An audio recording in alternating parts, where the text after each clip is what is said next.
Dalam 3 hari lepas tu aku dapat call daripada KKM kata aku positif.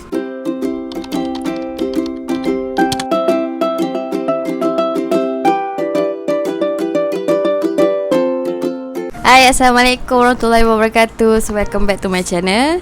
So this is my husband. So hari ni aku nak cerita pasal pengalaman COVID yang kita pernah kena. Mana cakap? Okay, pengalaman ni bermula daripada bulan 1 tahun ni kan? Tahun 2021. Tahun ni, tahun 2021, berapa bulan tu kita orang tak ingat. Mulanya masa tu baru dapat duit Aisina. Lepas tu pada hari Rabu tu kita orang plan nak pergi Kakak saudara punya perkahwinan, balik kampung. Belum, hari Rabu tu. Itulah Yang tu hari Sabtu yang kita nak pergi. Yang hari Rabu yang masa awak cuti tu, ingat tak? Oh, kita pergi beli barang dapur. Kita nak pergi beli barang dapur. Sebelum tu Assalamualaikum, nama saya Hafiz Okay, so saya nak cerita pasal kena COVID tu lah. Okay, first aku demam. Pada mulanya lepas daripada balik kerja tau. Okay, esokkannya balik kerja tu tak silap hari Khamis kot. Hari Khamis. Lepas tu esoknya hari Jumaat tu demam. Lepas tu tak larat nak pergi kerja lah. Lepas tu hari Jumaat tu bila bangun pagi tu dah demam. Terus pergi klinik untuk buat check up lah. Lepas tu bila pergi klinik, doktor akan tanya ada kontak rapat ke apa semua kan. Kebetulan kontak rapat sebelum 3 minggu lepas, sebelum demam tu, ada kontak rapat lah dengan cousin. Dia disahkan positif COVID sebelum 3 minggu yang aku demam. Lepas tu jumpa dia tu 2 minggu lagi sebelum dia disahkan COVID. So tak tahulah tu dikira kontak rapat ataupun tak kan. Rasanya tak kot. Sebab dia ada majlis pertunangan dekat Perak, Setiawan. Lepas tu bila dia dah ada kontak rapat kat situ, okay, lepas tu dia suruh buat swab test lah. Aku pergi klinik tu hari Jumaat tau. So hari Jumaat, lepas tu nak buat swab test tu Sabtu, Ahad, klinik tutup. So dia suruh aku buat swab test pada hari Isnin. Hari Sabtu dengan Ahad tu aku dah tak demam. Memang dah tak ada rasa demam. Doktor pun suruh pergi kerja macam biasa. So bila pergi kerja macam biasa, jumpalah dengan kawan tempat kerja apa semua kan. Macam tu ceritalah kat dia demam apa semua kan. Lepas tu time tu semua dah risau dah kan. Dah disahkan positif COVID tu lepas daripada buat swab test pada hari Isnin tu lah. Hari Isnin tu aku pergi swab test dekat klinik kesihatan Ceras. Hari Rabu dapat keputusan yang positif lah. sebelum kita orang keluar tu pagi tu dapat call daripada KKM daripada KKM lah. So hari Rabu tu swab test hari Isnin. Lepas tu hari Rabu pagi tu nak standby apa, nak pergi beli barang dapur apa semua kan. Tiba-tiba KKM call yang dia cakap aku disahkan positif COVID apa semua. Lepas tu start daripada situlah dia bagi tahu aku yang ambulans akan datang ambil untuk pergi ke pusat kuarantin. Tapi dia tak bagi tahulah kat pusat kuarantin mana. Sebab time tu pun aku pun macam muskil juga kan. Dia nak hantar kat mana, kat SKL ke, kat Hospital Sungai Buloh ke, ataupun kat Mat Sedang kan. So memang time tu tak tahu lagi. Bila tanya KKM tu, dia cakap nak hantar mana, dia pun tak confirm lagi. Dia kata nanti bila ambulans datang ambil baru dia bagi tahu hantar mana lah. So barulah KKM suruh bagi tahu mana kontak-kontak rapat. Time tu aku letaklah nama wife aku dengan anak aku. Lepas tu dengan kontak-kontak rapat kat tempat kerja semualah. So bila semua tu dah complete, esok tu barulah dia call seorang-seorang kontak rapat aku untuk pergi buat swab test lah. Okay, lepas tu aku pula ada baby. Baby aku baru 2 bulan lebih macam tu kot. Tak ingat aku. Nak dekat 3 bulan. Nak dekat 3 bulan. Baru je habis pantang. Lepas tu hari Jumaat tu, lepas dia dah pergi Mat Serdang, dia orang suruh aku pergi buat swab test. Memang struggle gila dengan husband tak dekat sebelah. Nak pergi buat swab test, aku kena drive sendiri. Pergi rehabiliti Ceras kan? Ceras. Rehabiliti Ceras. Dengan baby dekat sebelah, pakai kasut lah. Mula pergi dia nangis. Lepas tu dah dalam on the way nak pergi sana tu dia dah tidur. Dah nak sampai tu dia nangis lagi kuat, tak ada suara. Sampai aku kena dukung dia sambil drive pergi buat swab test hari Jumaat lah. Masa balik daripada rehabiliti Ceras tu, aku dah start pakai glamping, dah tak boleh keluar rumah. dah tak boleh nak pergi mana-mana. Makcik saudara, husband aku yang datang bagi bekal makanan macam keropok ke, biskut, air ke untuk bekal makanan sepanjang kat rumah untuk bawa pergi pusat kuarantin. Andai kata kalau aku positif lah. Dalam 3 hari lepas tu aku dapat call daripada KKM kata aku positif. Tapi anak aku tak tahu lagi. So aku tanyalah dekat KKM macam mana keadaan anak aku, positif juga ke? Lepas tu dia orang kata positif juga, dua-dua positif, both positif. So aku tanya, quarantine dekat mana? Sama ada Map Sedan ataupun Sungai Buloh kan. Lepas tu dia orang cakap dekat Sungai Buloh sebab Map Sedan ni antara kes yang tak berjangkit, antara kes yang rendah lah orang cakap, yang tak berisiko tinggi. Kalau Sungai Buloh tu orang yang berisiko tinggi macam kencing manis, ada baby. Aku pergi sana sebab ada baby je. Mungkin kalau tak ada baby, aku kuarantin kat rumah lah macam tu. Tak pun pergi Maip Serdang. Lepas tu dapat tahu ada call cakap ambulans akan datang ambil malam ni. Contoh aku dapat call hari Jumaat, dia akan datang malam tu. Tapi macam husband aku kena 3 hari ke 2 hari baru ambulans datang ambil. Dia call, dia tak dapat nak confirm lah. Sebab dia kata ada kes yang hari sebelum-sebelum ni pun dia orang tak dapat nak ambil. Sebab masa tu dah tinggi kes, tapi belum cecah lagi 3,000 kan. Belum baru 1,000 lebih lah. Baru 1,000 lebih, tak cecah lagi 3,000 macam tu. Lepas tu aku ingat tak adalah ambil. So aku boleh relax lagi kat rumah lah. Tapi aku dah start packing barang. Aku pakai luggage, senang. Baju aku dengan baju anak aku. Lepas tu nak suruh sumbat pergi makanan, biskut apa semua. Dia orang cakap kena bawa. Tak ada nak kunyah tengah malam ke apa, tak ada. Aku standby. Last dapat call petang tu juga ambulans datang ambil lagi 15 minit. Aku dah kelang kabut nak packing lagi kan. Lepas tu turun bawah, terus dia angkut pergi Sungai Buloh. Tapi sebelum angkut Sungai Buloh tu dia ada tanya, okey ke kalau tak bersama dengan husband, sebab baru je habis pantang. Baby aku kecil lagi, dia orang takut aku struggle. Masa je dekat dalam ambulans, dia orang dah angkut semua. Memang aku respect gila dekat frontliner. Dia orang memang layan aku baik. Masa dia orang tengah pakai PPE dekat dalam ambulans tu, dalam ambulans memang tak ada aircon. Memang tak pasal aircon. Memang tak ada aircon. Sebab takut virus tu lagi merebak kalau pasal aircon. So dia orang kemungkinan dia orang tutup aircon. So ada satu kipas. Kipas tu kecil je, yang dekat lori selalu ada warna biru kecil tu kan. Dia halakan aku dekat anak aku, sedangkan dia orang lagi panas pakai PPE. Korang bayangkan baiknya frontliner ni. Lepas tu on the way pergi Sungai Buloh, aku tengok frontliner yang dekat sebelah aku ni, dia tidur. Handphone buka, tapi dia orang tidur lentok macam tu. Time tu kes tak silap dalam 1,000 macam tu lah.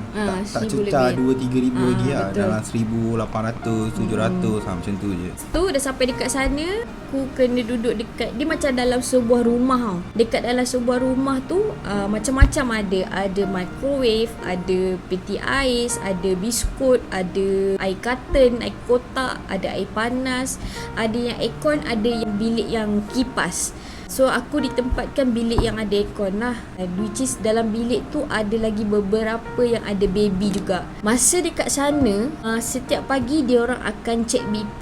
Dia orang tak akan bagi ubat. Dia tak ada bagi ubat. So dia orang akan cek BP. Kalau BP rendah, dia orang akan suruh jogging ataupun berlari ulang balik. Lepas tu diorang akan cek suhu. Itu je yang diorang akan buat setiap hari. Dalam sehari tu mungkin dalam 3-4 kali macam tu lah. Pagi, tengah hari, petang, malam. Tu je yang diorang akan buat. In case kalau korang ada sakit, macam sakit perut ke, ada sakit tekak ke, bagi tahu diorang dan diorang akan bagi ubat. Macam dekat Max, minta ubat, diorang akan extend tak? Betul.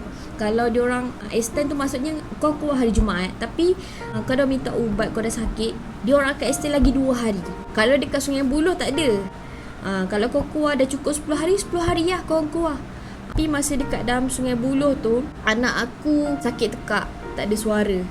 Dia nangis pun tak ada suara. So aku ingat dia meragam. Aku tengok masa nak cuci mulut dia, aku tengok dekat dalam mulut dia ada ulcer dekat tepi pipi. Kecil je ulcer dia.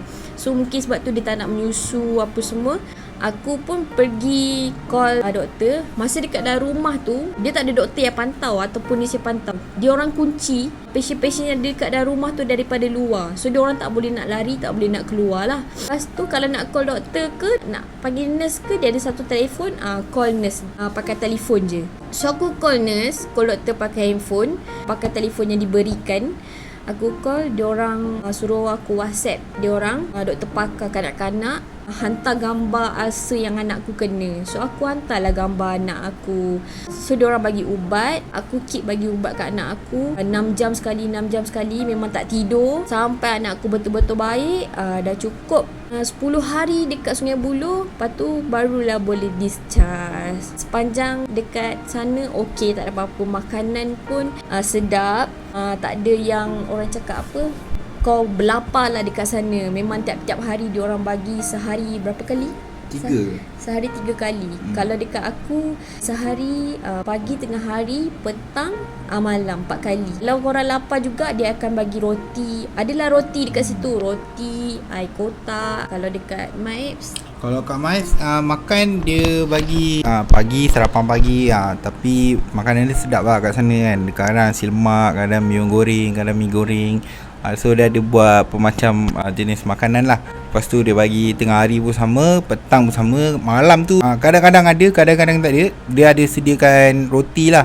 Tapi macam pengalaman aku kat Mips, agak besar dewan dia. Tak silap aku boleh muat dalam 1000 orang ke 800 macam tu lah. Tapi memang besar lah, memang ramai lah.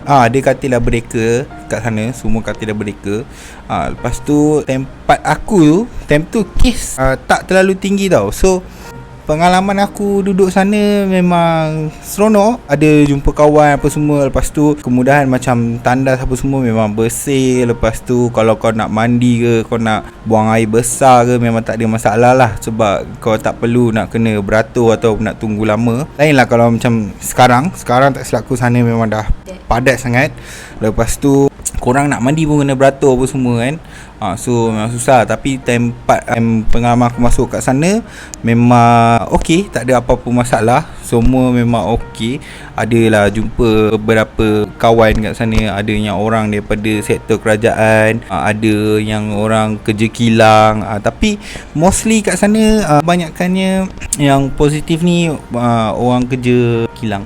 Sebab kilang ni dia kerja pun terlalu rapat kerja kan. So senang nak benda tu nak berjangkit apa semua lah.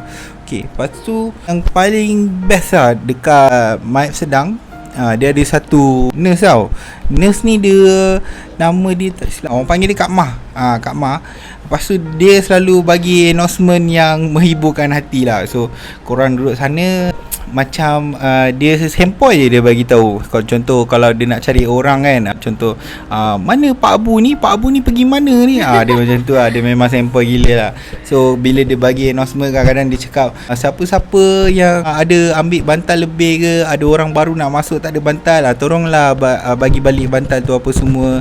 Lepas tu orang kat dalam tu pun semua nyaut balik apa yang orang cakap. Dia cakap baik Kak Ma ni semua kan. So memang meriah lah time tu, memang seronok lah kat sana kan.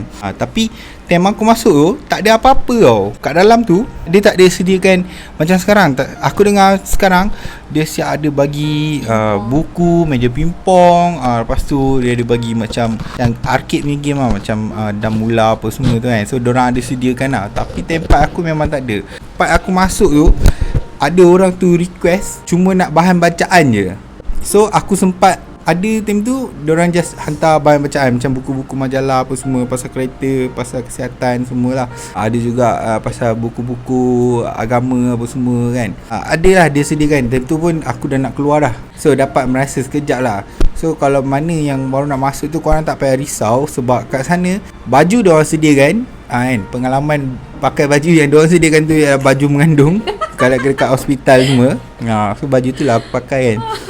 Sebab kalau korang nak pakai baju macam t-shirt kat rumah ni apa semua boleh, tapi korang nak basuh tu leceh lah. Sebab kat sana tak ada tempat basuh baju. So Kalau korang pakai baju hospital, dia hari-hari akan bagi baju tu. So korang hari-hari boleh tukar lah baju tu.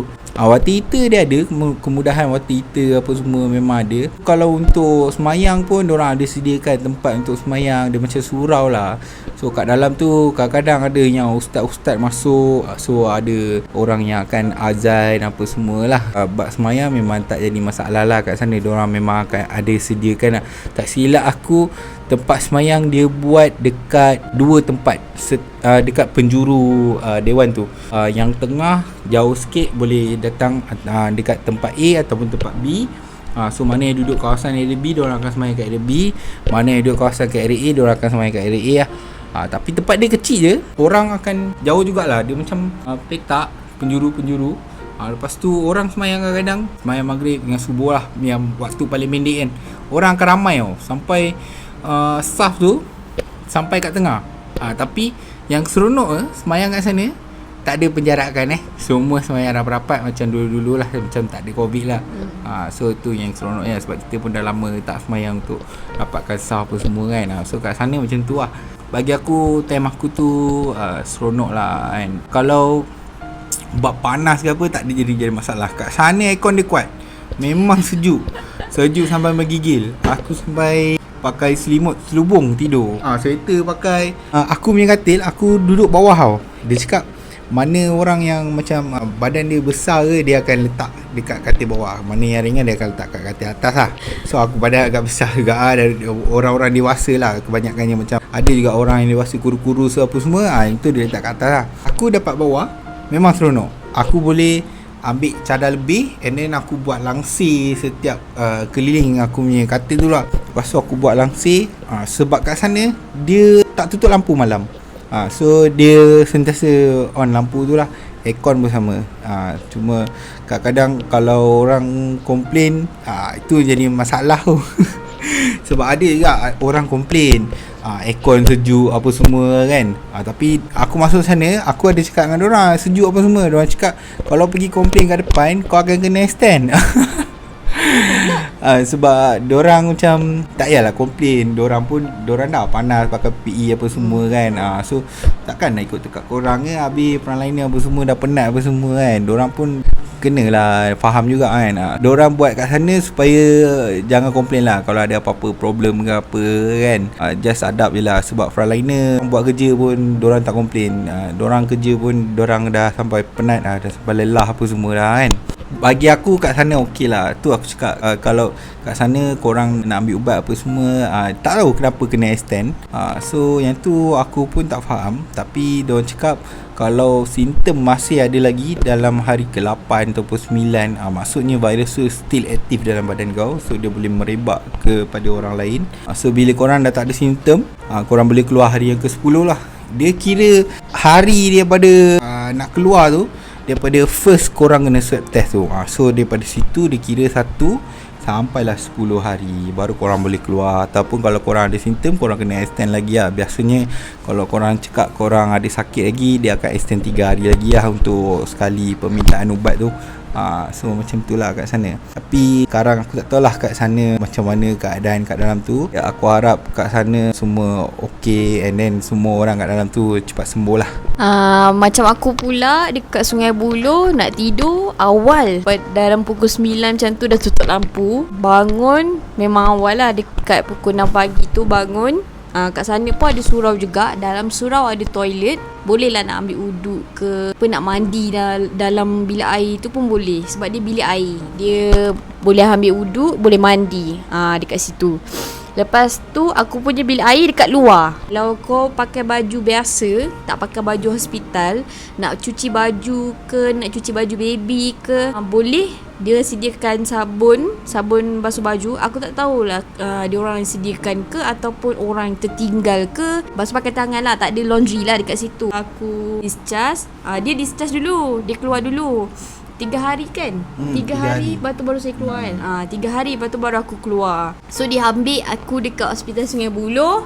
Frontliner dekat situ memang sangat-sangat baik. Tak ada yang tinggi suara ke. Hari-hari diorang check kita orang.